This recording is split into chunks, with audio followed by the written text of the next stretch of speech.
Olá, tudo bem? Hoje eu tenho um convidado muito especial no canal da Osteoporose.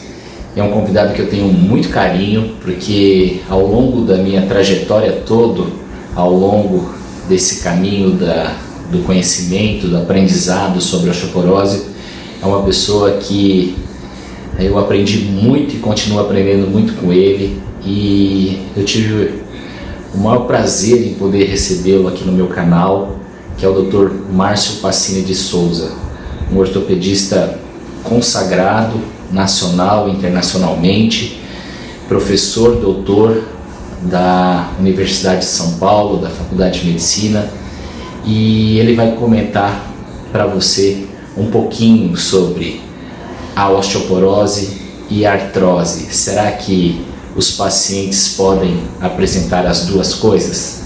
Dr. Márcio, agradeço muito a participação do senhor no canal da Osteoporose. Muito obrigado e vamos para o vídeo.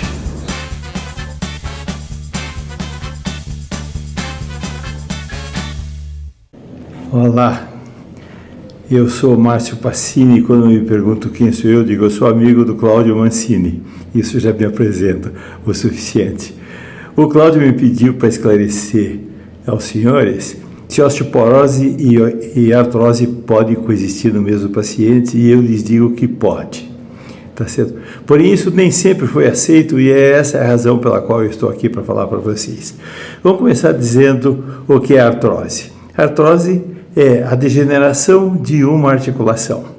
Em geral, ela começa com uma inflamação pequena de uma articulação, e não começa na pessoa idosa, ela começa lá atrás, na idade adulto jovem, e ela vai progredindo lentamente, ela é sorrateira, silenciosa, e de repente a pessoa tem idade e artrose. Quando essa artrose afeta quadril e afeta joelho, ela é muito incomodativa e ela precisa ser colocada uma prótese, que é o que a gente chama de artroplastia, que vocês já cansaram de ouvir sobre isso, né? Vou voltar um pouquinho atrás e vou comentar com vocês a história remota das doenças, né? Como é que a gente sabe como é que as pessoas tinham doenças lá do passado? Nas múmias e nos esqueletos mumificados. E aí a gente vai encontrar, então, em muitas múmias, artrose de quadril, artrose de joelho e rarefação óssea, isto é, osteoporose. Vocês sabem muito bem o que é isso. Então, esta associação sempre existiu, está lá, vem desde a mais remota antiguidade. E outra coisa muito interessante é que você pode encontrar também esqueletos com artrose, portanto, esqueletos idosos, esqueletos com fratura de colo de fêmur. Vocês sabem que a fratura do colo de fêmur é uma fratura por osteoporose. E é uma fratura mortal, tá certo? Os animais, quando tem uma fratura de colo de fêmur, morrem. Então, a gente encontra fraturas de fêmur consolidada, ou seja, o portador da fratura, o falecido, ele foi tratado por alguém, ele foi alimentado por alguém, ele levou 6 meses para consolidar aquela fratura, tá certo?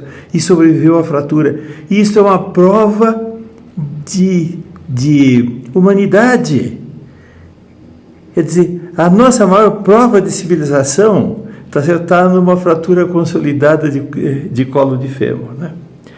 Mas, como eu estava dizendo a vocês, essas doenças, osteoporose e artrose, elas não eram muito cuidadas, porque apesar de existir os idosos eram poucos.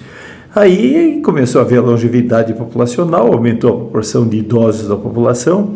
O idoso agora não só tem o seu papel na sociedade, como alguém tem que cuidar dele, como eu já comentei, né? Então, o que você acaba tendo a necessidade da sociedade se interessar por isso. E na década de 80, com colheita na década de 90 do século passado, nós tivemos então um grande movimento para tentar estudar essas duas patologias, que eram 2 problemas importantes agora de saúde pública. E houve então um aumento enorme do conhecimento científico, uma grande aceitação dos médicos em tratar essas duas doenças, e aí olhando uma radiografia de artrose e uma de quadril, e pegando uma radiografia de fratura do colo de fêmur e quadril, são duas coisas totalmente diferentes. Então, começou-se a se dizer que as duas doenças não coexistiam. Em 1999, num laboratório de investigação médica da Faculdade de Medicina, o LIN 16, o Dr. Caio Gonçalves de Souza, um ortopedista, fez um estudo fazendo biópsias do colo do fêmur de pacientes que estavam sendo submetidos à artroplastia porque tinham artrose grave. E o Dr. Caio identificou que havia um número muito grande de pacientes que tinham as duas coisas, tinham artrose na articulação e tinham logo embaixo uma osteoporose, que aliás a gente vê hoje com alguma frequência as pessoas fraturarem o colo do fêmur e precisarem fazer uma artroplastia total de quadril por causa disso, né? É interessante que esse estudo do Dr. Caio não foi assim muito bem aceito, até que no ano seguinte, em 2000, inúmeros estudos japoneses mostraram resultados semelhantes e muitos deles absolutamente iguais, né? Ou seja, os pacientes que têm artrose podem perfeitamente ter osteoporose. E por que isso é importante? Porque eles vão ser submetidos a uma artroplastia total de quadril. Se eles tiverem osteoporose e essa osteoporose não for tratada, ele corre um risco importante de sofrer uma soltura da prótese, e uma soltura da prótese exige uma reoperação e tudo mais. Então é preciso sempre divulgar isso, que pacientes portadores de artrose podem sim, e muitos deles têm osteoporose. Muito obrigado pela atenção.